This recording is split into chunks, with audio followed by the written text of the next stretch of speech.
Coming to you from the Dietitians and Nutrition Support Dietetic Practice Group, this is the DNS Member Podcast, where we explore topics relevant to our field. From support line content to nutrition celebrity interviews and everything in between, this podcast is where DNS members can go behind the scenes and explore the driving forces behind cutting-edge nutrition support.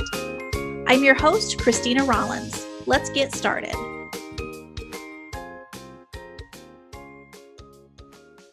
Hey everyone, welcome back to the DNS podcast. Today we're covering a rare but high-risk surgical procedure that demands expert nutrition care, pneumonectomy. Helping us unpack the clinical complexity of this topic is someone with deep expertise in trauma, critical illness, and metabolic assessment, Stacey Pelekhaty. Stacey is a senior clinical nutrition specialist at the R. Adams Cowley Shock Trauma Center at the University of Maryland Medical Center, where she leads initiatives in advanced nutrition support, including a dietitian-led indirect calorimetry program and mentors clinicians on managing critically injured and chronically ill patients. She's not only a seasoned critical care dietitian, but she's also a published researcher, invited national speaker, and doctoral student in clinical nutrition. Her work spans high-risk populations like patients on ECMO, those with traumatic injuries, and most relevant to today, those undergoing complex surgeries like pneumonectomy. Stacey is a recipient of numerous awards, including the Shock Trauma Hero Award and the 2025 Empower Women Advancing Healthcare Award, and she serves in a national leadership role with Aspen. We're honored to have her with us today to talk about the evolving role of nutrition in the recovery process after this procedure, what to watch for, when to intervene, and how to support these patients through some of the most vulnerable days of their care. Stacey, thank you so much for joining us today on the DNS podcast. Thank you so much. And thanks for that really, really kind introduction. So to start us off, can you briefly explain what this procedure is and when it's typically performed? Yeah, so pneumonectomy is somewhat of an umbrella term that refers to the removal of part or the entirety of a lung. So you can undergo a partial pneumonectomy or a total pneumonectomy. It's not first-line therapy because the mortality risk with a total pneumonectomy approaches 100%. So this is something that's typically done as a result of severe chest trauma or other damage to the lung that is not amenable to other standard approaches, or standard approaches have been attempted and the patient isn't responding appropriately. Either the tissue is too damaged or they're continuing to hemorrhage and the decision is made to take the full lung. And what are the immediate post-operative challenges that make nutrition support in particular so critical for these patients? Yeah, so the first thing that seems pretty intuitive is that the patients have really severe respiratory failure. After a total pneumonectomy, they've lost 50% of their lung capacity. But one of the things that is less intuitive is these patients also typically have right heart failure because of the increased pulmonary artery pressure from the sudden changes in physiology and anatomy. So most of these patients who survive the immediate postoperative period, and when I say immediate postoperative period, I'm talking like 1 to 2 hours. Many patients will die in that 1 to 2 hour postoperative timeframe. But if they survive that, they will typically require ECMO, and many of these patients will also develop severe AKI requiring CRRT due to the severity of their critical illness, as well as periods of hypoxia, which hypoxia in the early critical care phase is associated with AKI requiring CRRT.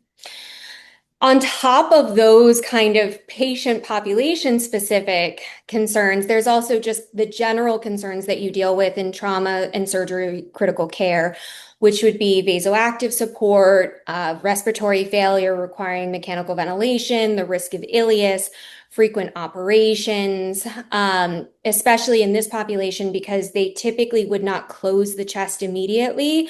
So patients will go back to the OR for frequent washouts of the chest and evaluation of the chest cavity. So how do a patient's energy and protein needs change following pneumonectomy? particularly in the setting of critical illness? Yeah.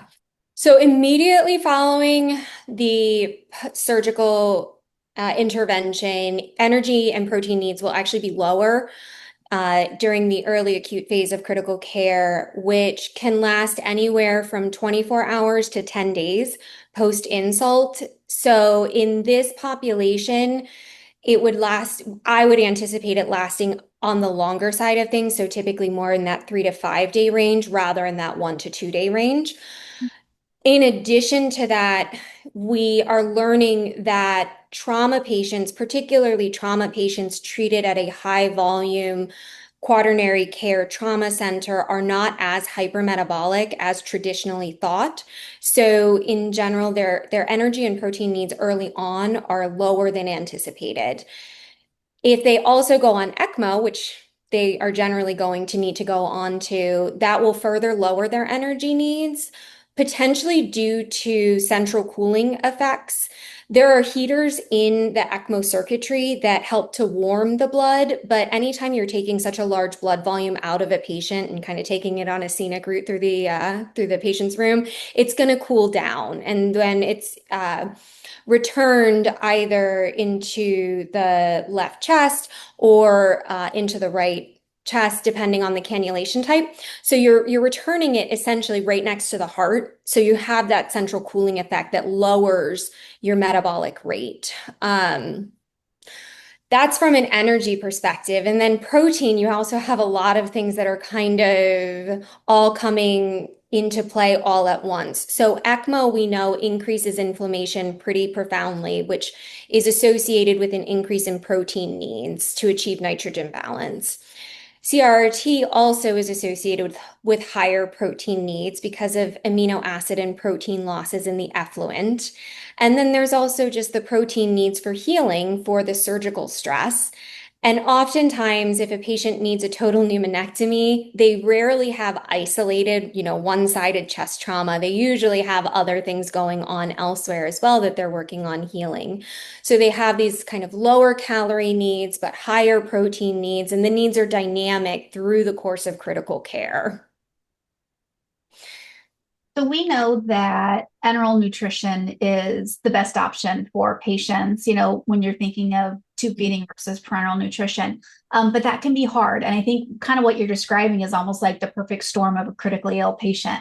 So what are some of the common barriers that you see in your practice to enteral nutrition? And then how do you approach feeding tolerance? Yeah. So with these patients in particular, a lot of the challenges are the surgical course. One of the best strategies for addressing that is a reduced fasting protocol. So that's where you just don't hold the tube feeds unless you absolutely have to hold the tube feeds. So for us at our Adams Cali Shock Trauma Center, we only hold tube feeds if patients are going to have their airway manipulated in the OR, their GI tract operated upon, or they're having a thoracotomy or a chest washout. And so if you have a pneumonectomy patient, their tube feeds will get held frequently. But many of our trauma patients, even when they are going to the OR, don't necessarily have their tube feeds held that regularly for the interventions because of our aggressive reduced fasting protocol. And that makes a huge, huge difference. The other thing that we deal with in the more complex trauma patients, like our pneumonectomies, would be ileus, particularly if there are delays in starting that early enteral nutrition, vasoactive requirements. Patients on VA ECMO and with right heart failure are going to have more risk for higher and more prolonged vasoactive requirements. Trauma patients, typically, it's not as prolonged because our patients have hemorrhagic shock. And so they need volume expansion. So typically they don't stay on pressors for that long, but they're in this type of patient population, they would. And then concern for aspiration.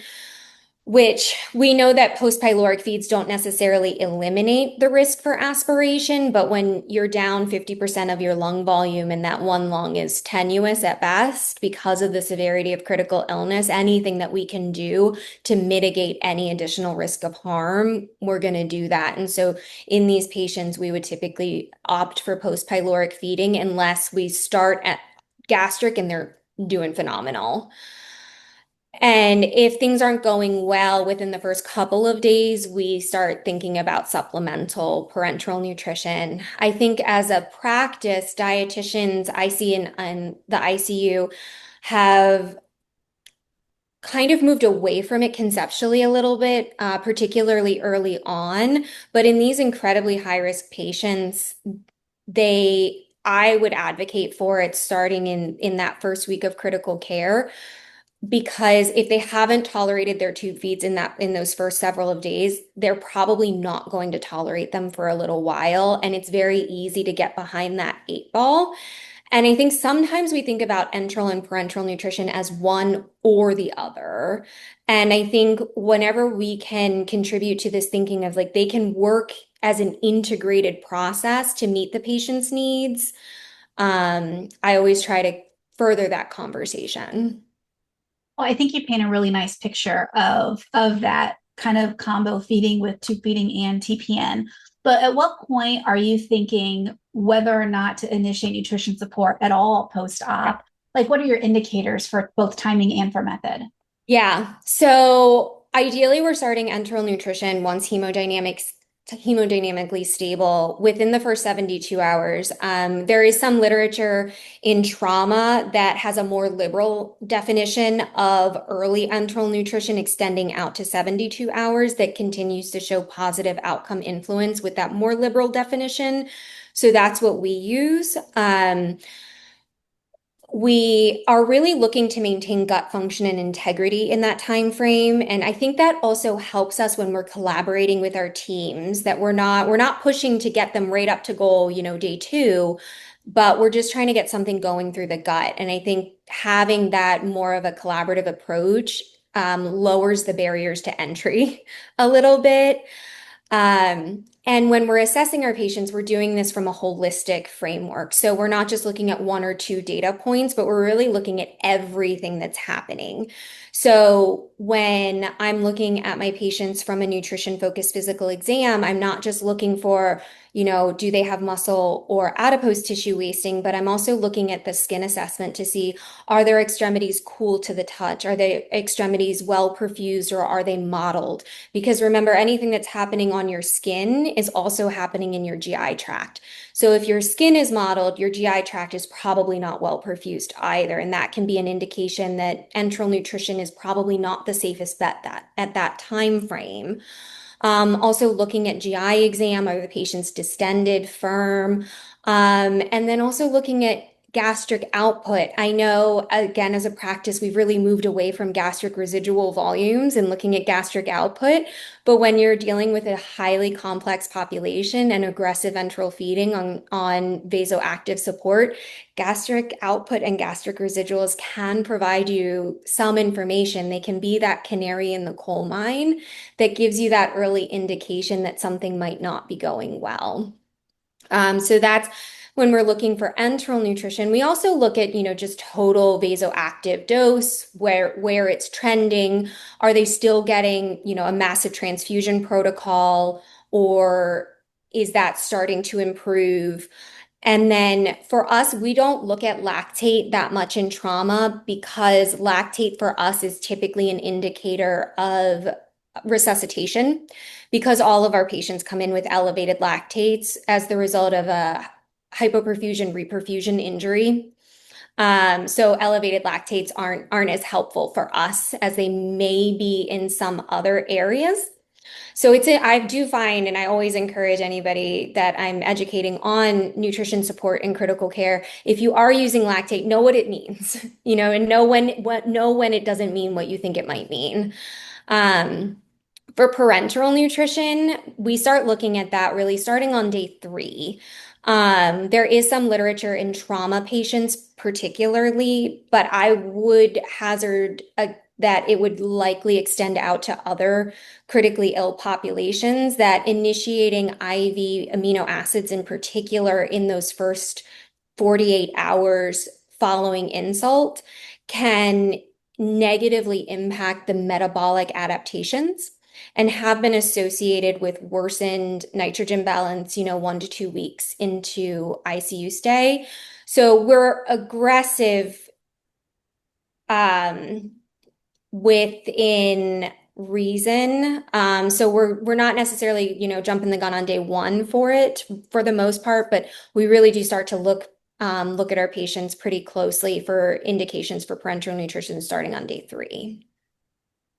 And tell us about the role of indirect calorimetry in the patient population and how it really informs clinical decision making.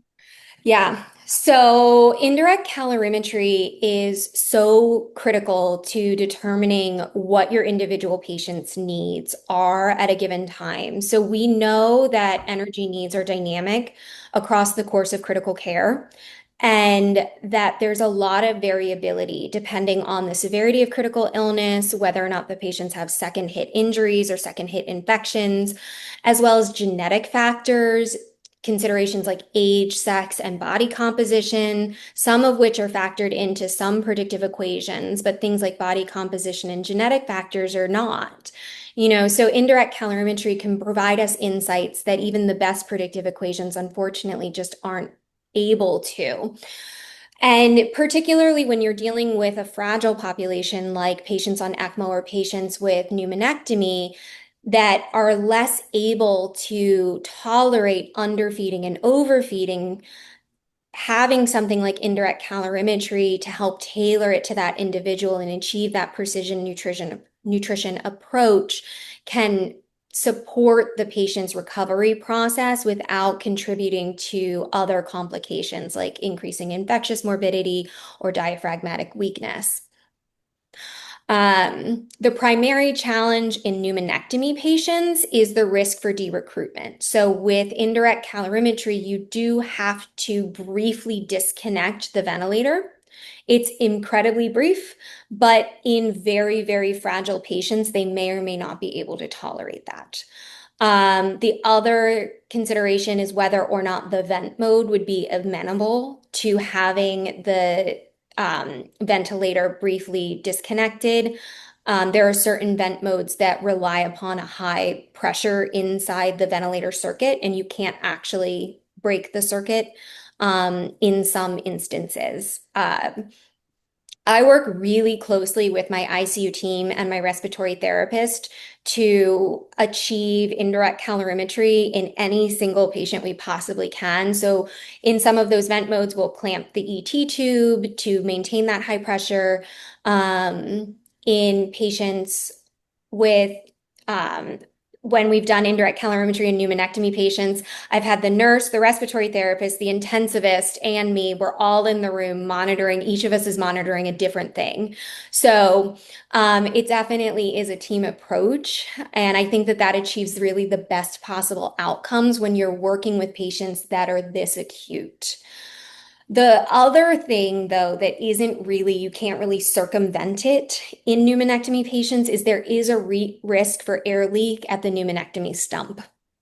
So sometimes what's really cool now with modern technology is that they actually 3D print stents and tracheostomy, longer tracheostomy tubes that are custom printed to the individual patient that will occlude that patient's individual stump and create a seal. So sometimes you have to wait until that's available because until it is, you just have, no matter what you do, a leak. Before this was available, these patients would just have challenges with ongoing bronchopleural fistulas, and they'd go in for repeat surgery and they'd close it off and it would blow open again. But now we have much better technology. And so, these patients have more resources available to improve their outcomes. Are there any unique micronutrient considerations or refeeding risk that you watch for in these cases? Yeah. So Refeeding syndrome, I get concerned about that more so if my patients have had significant delays in nutrition initiation, particularly some of these complex patients who, for lots of different reasons, unfortunately, we just can't get things started early. A lot of times with trauma patients, unless they have pre-existing food insecurity or pre-existing malnutrition, they typically present, at least historically, with lower burdens of chronic illness and better nutrition status than the general critically ill population. I will say that's changing a little bit as our population ages and as our healthcare system evolves. But in general, our refeeding syndrome risk burden at presentation typically is a little different than some other ICUs. With long-term ECMO and CRT, there are micronutrient deficiency risks that you start to get worried about whenever your therapies are extending 3 weeks or beyond. So CRT clears water-soluble vitamins as well as selenium and copper in the effluent. And then while ECMO doesn't sequester any micronutrients in the circuitry, it is associated with increased deficiencies of copper and carnitine with a longer course of therapy. So if I have patients that are on either of these therapies for an extended period of time, I am being very cognizant of their risks for these deficiencies. There is a higher risk of zinc deficiency that's reported in patients on CRRT. It is important to note, though, that zinc is highly albumin bound, and many times these patients have low albumin. So that can be the low serum zinc can be more reflective of the patient's visceral protein status rather than necessarily a true primary deficiency. So I do always caution people to, make sure you're looking at the whole patient and the whole scenario when you're evaluating labs in the ICU. Well, you've given us a lot of great, examples and specific areas that you're watching for as part of your medical nutrition therapy plan. How do you coordinate the nutrition care with other members of the ICU team, whether it's in the trauma or the surgical critical care setting? Yeah. So I always say critical care is a team sport. So it's so important that everybody has a voice, everybody has a seat at the table. And I do have to own the fact that I am the recipient of a long line of respected dietitians at Shock Trauma who have set the stage for me to be able to practice at the level that I practice at. But we are involved in all aspects of our patients' care, and we're integrated into interdisciplinary teaching rounds.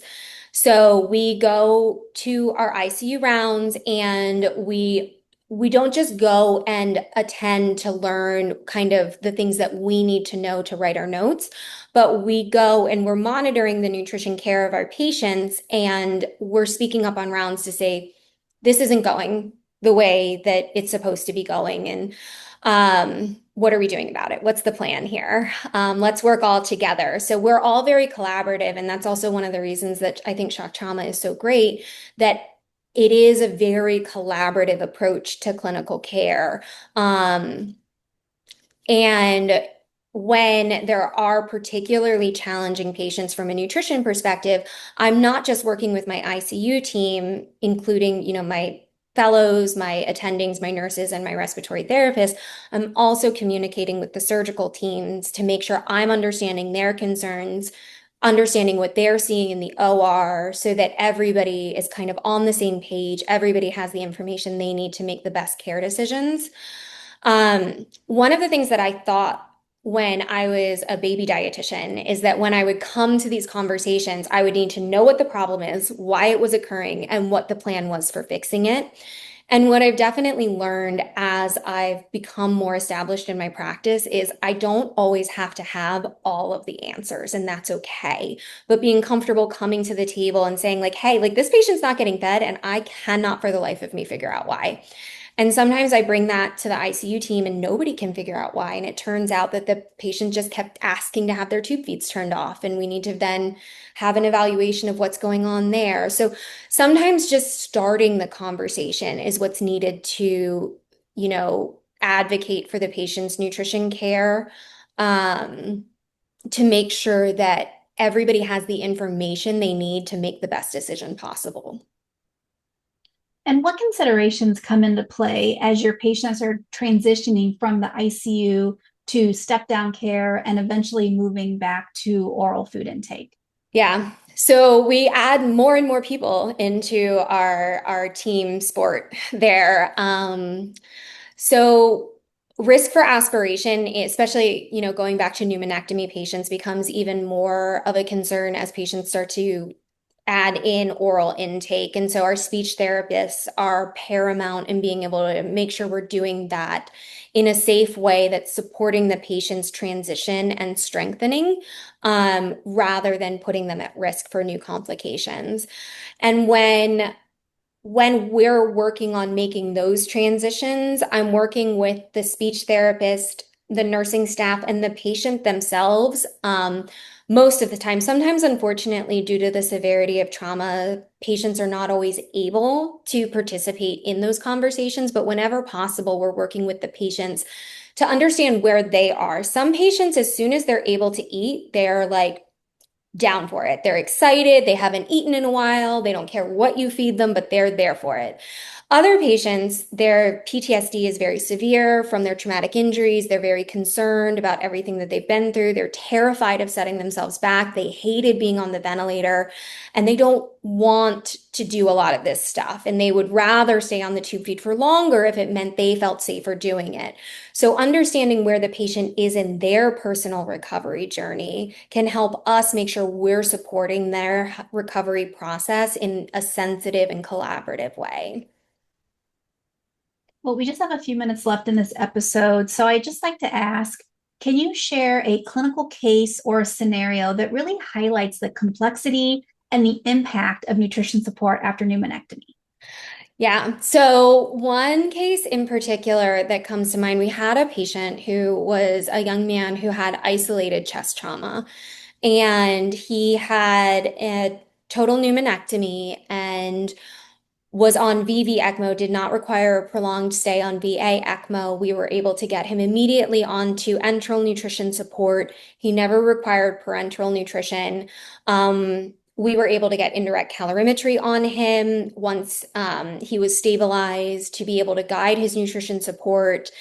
He eventually transitioned over to taking an oral diet, and he was able to go home with his family. To contrast that, we had another patient who unfortunately came in with multiple GSWs. He had damage to both lungs and a spinal cord injury. Ended up with more of a piecemeal, gradual loss of lung tissue that resulted in a partial pneumonectomy on one side and a total pneumonectomy on the other. Had a prolonged stay on VA ECMO, followed by VV ECMO for 3 months, CRRT for a month. He was on ECMO, or he was on parenteral nutrition starting 2 weeks into his hospitalization for about a week and a half after that, then eventually transitioned over to enteral nutrition. But unfortunately, those first 2 weeks, he really did not get much nutrition support at all due to both the OR schedule and just an inability to tolerate his enteral nutrition. And it took him a while to be able to get started on parenteral nutrition due to some care coordination challenges. This patient unfortunately developed severe malnutrition, had a prolonged hospitalization, ended up discharging to rehab. And so you can see there's a lot that's different between them, but being able to support those patients early on in their recovery helps to ensure that they have everything that they need for their recovery to go as well as it possibly can. Well, those are great stories. Thank you so much for sharing. And just one last question. Yeah. What advice can you give our dietitian listeners who are facing similar high acuity cases in their own practices? Yeah. So I think the first piece of advice that I would give is that, you don't have to have all the answers to every question. And collaborating with your team is so critical to achieving the best possible outcomes. I always say, like, I'm very good at knowing what I know and being very comfortable knowing what I don't know.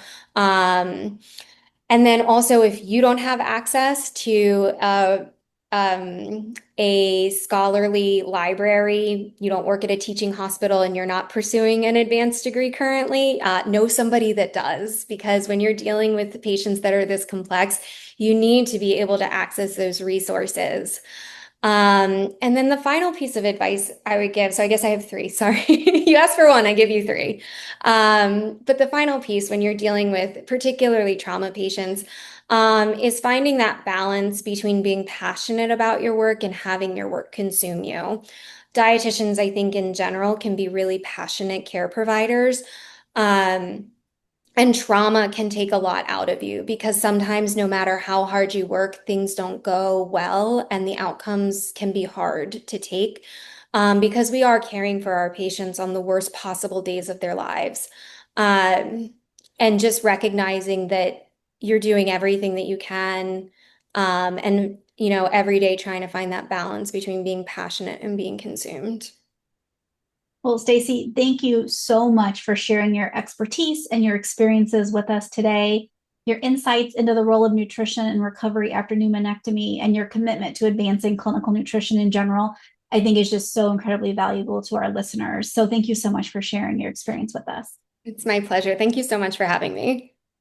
And listeners, we know your time is valuable, so thank you for listening to the DNS podcast. We hope these conversations help you feel more confident in navigating nutrition care, even in the most complex clinical cases. Be sure to check out our website, dnsdpg.org. There are amazing dietitians, Stacey included, who interact with DNS, and we're all here as a resource. So be sure to check that out. Until next time, I'm Christina Rollins. Thanks for listening.